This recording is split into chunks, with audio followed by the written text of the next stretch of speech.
Bienvenue au Pays des Fleurs pour la seconde partie de notre programme. Nous sommes à La Haye, aux Pays-Bas. 17 millions d'habitants qui possèdent une agriculture très agressive puisque première exportatrice au monde. Elle est à la fois mécanisée, très intensive, car elle emploie à peine 4% de la population, mais représente tout de même 1,8% du PIB. Et nous verrons avec nos invités, à travers nos reportages, à quel point l'innovation est devenue une nécessité et même une priorité pour la politique agricole commune de ce tout petit pays de l'Union européenne.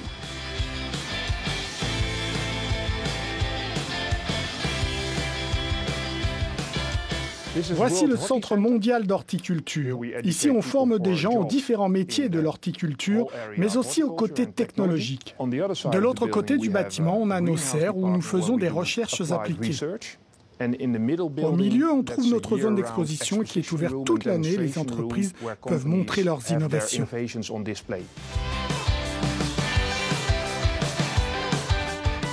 Et nous allons à la rencontre de notre invité Olaf van Koten. Bonjour, vous êtes professeur d'horticulture aux universités de Delft et Wageningen.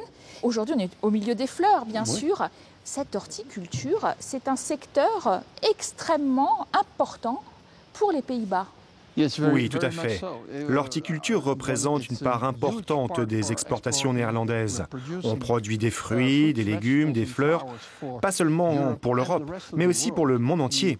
Plus de la moitié des fleurs qui sont exportées dans le monde passent par nos salles de vente. Et puis, nous produisons aussi beaucoup de produits comme des tomates. Nous sommes le premier exportateur mondial de tomates.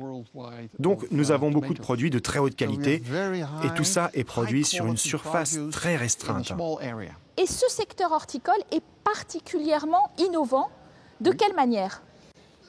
Les domaines où nous essayons de concentrer nos recherches sont la production et la consommation d'énergie dans les serres. Nous avons réussi à diminuer cette consommation à presque zéro, notamment en ce qui concerne l'utilisation d'énergie fossile. Nous avons également des systèmes très avancés, dotés d'ordinateurs et de capteurs, ce qui nous permet de contrôler la croissance des plantes très précisément.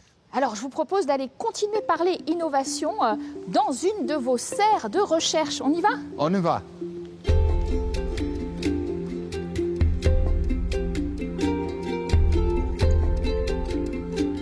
Alors, les Pays-Bas se considèrent comme un pays particulièrement innovant. Dans quel sens, selon vous ? Les Néerlandais sont très efficaces dans le domaine de la production. Nous avons un niveau de rendement très élevé. Et la raison principale de cette efficacité est le type de culture et le choix des espèces.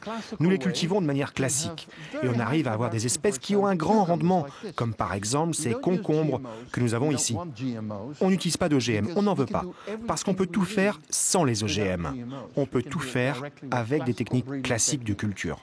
Quand on y regarde de plus près, les Pays-Bas, ils ont une agriculture ultra intensive pour notamment les fruits et légumes, mais le porc aussi, et puis le lait. Comment c'est compatible avec l'idée qu'ils veulent aussi du développement durable ? L'image des petites fermes est très romantique. Mais pour être réellement durable, il faut produire le plus possible tout en utilisant le minimum possible de ressources et en polluant le moins possible. Le système que nous voyons ici, pour la culture des concombres, n'utilise presque pas d'eau. Et il est presque isolé de l'environnement extérieur, ne produit pas de pollution, et nous utilisons l'énergie géothermique. Donc c'est la manière de production la plus durable qui existe. Mais alors, parlons de la prochaine politique agricole commune, réformable à nouveau en 2020. Certains veulent que l'on conserve dans le sud, notamment de l'Europe, des paiements directs très forts aux agriculteurs pour les soutenir. Et d'autres, comme les Pays-Bas, disent non, il faut réorienter l'argent vers la recherche et l'innovation. Nous sommes favorables à l'ouverture des marchés. Si nous encourageons les agriculteurs à travailler au sein de ce marché, cela les poussera à investir dans l'innovation, ce qui les rendra à terme plus forts et leur permettra de nourrir toute l'Europe. Merci à vous. Alors, surfer sur le web et compiler les données, c'est le propre normalement des développeurs informatiques et maintenant aussi un peu des agriculteurs. Car à travers l'initiative FarmHack, hackers et producteurs se sont donné rendez-vous.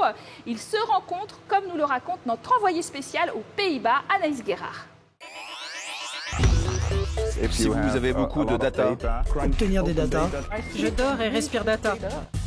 Tracteurs sans conducteur, drones, satellites. Chez ce producteur de pommes de terre, la haute technologie et ses données sont partout. Il y a 2 ans, Jacob a accepté d'accueillir sur sa ferme des développeurs designers pour ce qu'ils ont baptisé un farm hack.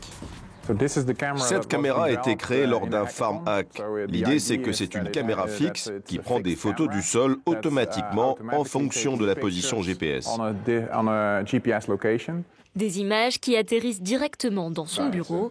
En hiver, Jacob y passe 3 jours par semaine à analyser des données en tout genre. Après avoir rencontré de nombreux hackers, il est devenu lui-même un peu geek. C'est incroyable le nombre de données que l'on pourrait utiliser en tant qu'agriculteur et que nous ne connaissons même pas. Sur cette application Internet, on peut regarder les images satellites qui sont mises à disposition gratuitement par l'Union européenne.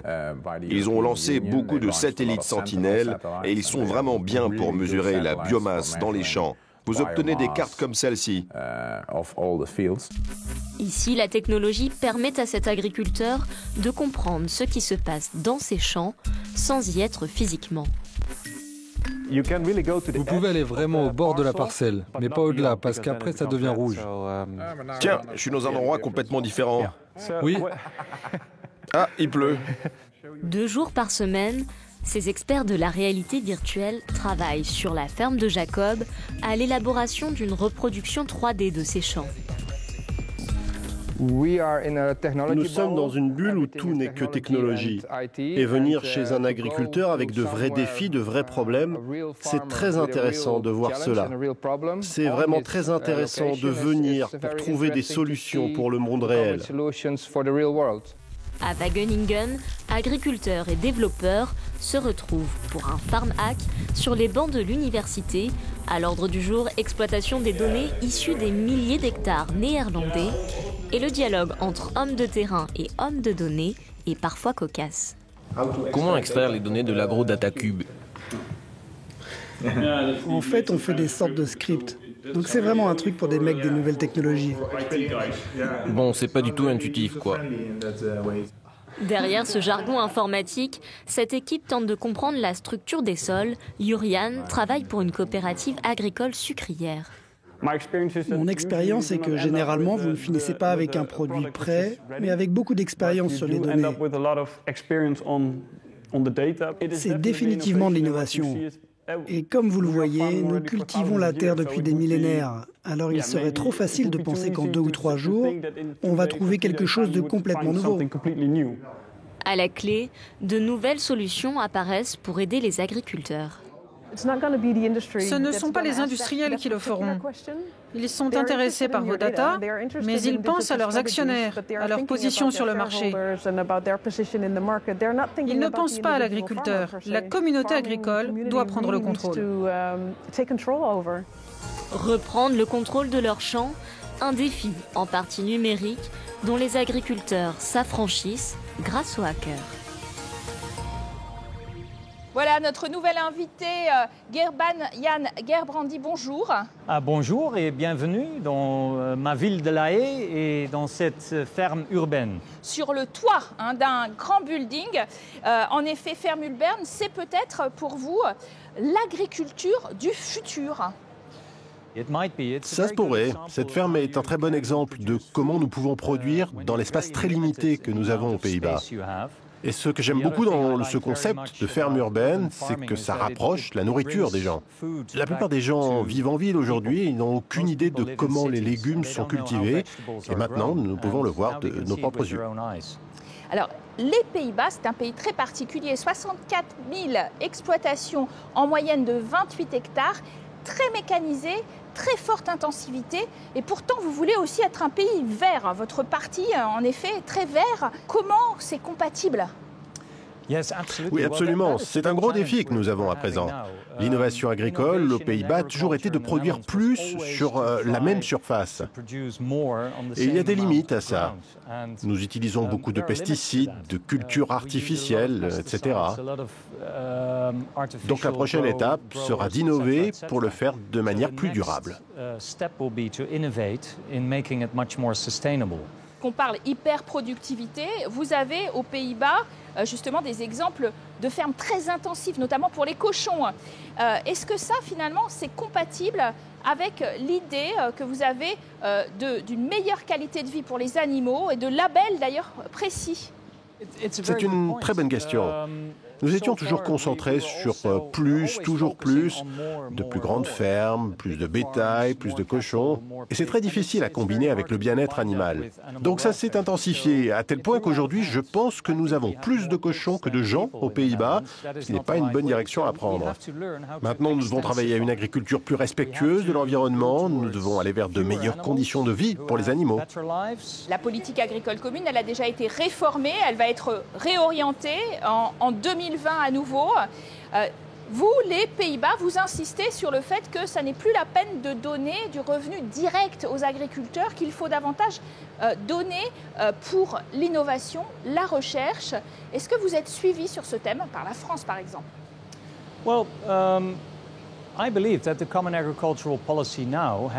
Eh bien, je pense que la PAC aujourd'hui fait deux victimes. La première, ce sont les agriculteurs eux-mêmes, parce qu'ils sont contraints par un système économique agricole qui marche mal. Ils ne gagnent pas assez d'argent pour les produits qu'ils font. Ce ne sont pas les agriculteurs qui se font de l'argent, ce sont les traders et les supermarchés. Nous devons donner une position plus forte aux agriculteurs dans le marché. Alors nous n'aurons plus besoin de donner des subventions directes si les agriculteurs sont rémunérés au juste prix. L'autre victime, c'est l'environnement. Je pense que le président Macron est très tourné vers le futur. Et il sait très bien à quel point la situation des agriculteurs est difficile, mais il connaît également les énormes dégâts causés sur l'environnement. Donc je suis assez optimiste sur le fait qu'ils comprennent que ce n'est pas la bonne manière de gérer ça et que nous devons réellement réformer la PAC.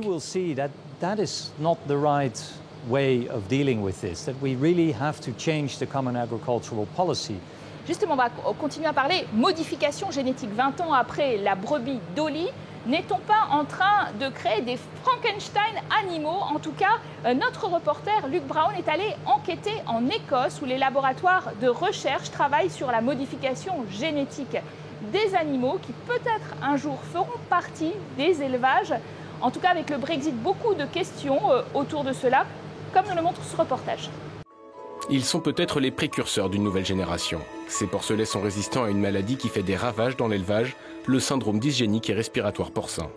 Ces porcelets sont le futur pour éradiquer le SDRP, car ils sont résistants au virus. Ils ne le transmettront jamais et ne seront jamais affectés par cette maladie. Cette maladie coûte plus d'1 milliard d'euros chaque année aux éleveurs porcins européens. Dans cet institut d'Édimbourg, des scientifiques ont découvert la possibilité de rendre les cochons résistants à ce virus par une modification du génome. Cela contient de l'ADN que nous pouvons tester dans les cellules ou générer de l'ARN que nous pouvons injecter dans les zygotes pour faire de l'édition génétique. Considérée comme révolutionnaire par la communauté scientifique, la technique utilisée se nomme CRISPR. Par sa simplicité et son faible coût, elle a depuis envahi les labos de recherche. Il s'agit de correction génétique. Ce procédé est souvent comparé à des ciseaux à ADN.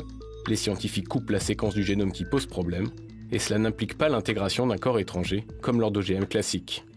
Nous ne nous prenons pas pour Dieu. Nous voulons simplement optimiser quelque chose qui existe dans la nature. Si nous pouvons éviter de perdre des animaux à cause de maladies, nous gagnerons évidemment beaucoup plus à la fin de la chaîne de production. Et le bénéfice est aussi que les animaux ne souffriront plus de cette maladie. La modification génétique appliquée aux plantes ou aux animaux destinés à la consommation humaine est pour l'instant limitée par une législation européenne restrictive. Mais les lobbies industriels et scientifiques souhaitent que la technologie CRISPR en soit exemptée. À 30 km de Roslyn, Peter Ritchie est agriculteur bio. Il espère que l'UE restera prudente à l'égard de cette technique récente. Je pense que tout cela a été surestimé. On nous dit on peut faire tout ce qu'on veut, c'est parfait, il n'y aura aucun problème. Mais je reste préoccupé par le fait qu'on ouvre la porte du système alimentaire à la déréglementation des organismes génétiquement modifiés. Dans l'écosystème, on pourrait avoir des conséquences inattendues. Le gouvernement écossais a interdit les OGM dès 2015 pour protéger son agriculture réputée propre et verte. Le Royaume-Uni est plus souple. Et la perspective du Brexit pourrait permettre à Londres de s'affranchir de la législation européenne sur les OGM. L'Institut de Hutton travaille sur les modifications génétiques des cultures de pommes de terre et d'orge écossaise. Si la recherche ne peut être testée sur le terrain, les applications pratiques sont surveillées de près. En tant qu'agriculteur, la question que je me pose, c'est si à la fin de la journée, j'aurai un produit plus fiable. Vous aurez un produit d'une meilleure qualité qui fera de meilleurs chips si l'expérience fonctionne. Comme la majorité des agriculteurs écossais, George était contre la modification génétique. Désormais, il la considère comme une réelle option. L'édition génomique est l'un des nouveaux instruments qui est entré dans la boîte à outils. En Europe, nous avons perdu la capacité de contrôler le développement des maladies à travers l'arrêt de l'utilisation des produits chimiques. Donc nous devons trouver de nouvelles façons de produire des variétés de meilleure qualité et être en mesure d'apporter une résistance aux maladies. La technologie CRISPR fascine autant qu'elle fait peur. La Cour de justice de l'UE doit bientôt trancher sur le statut juridique de ces nouvelles techniques. Relèvent-elles ou non de la loi européenne sur les OGM ?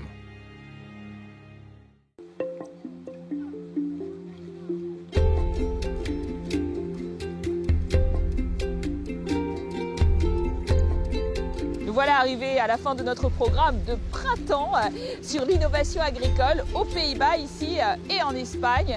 Je vous donne rendez-vous l'été prochain pour de nouvelles aventures européennes et agricoles.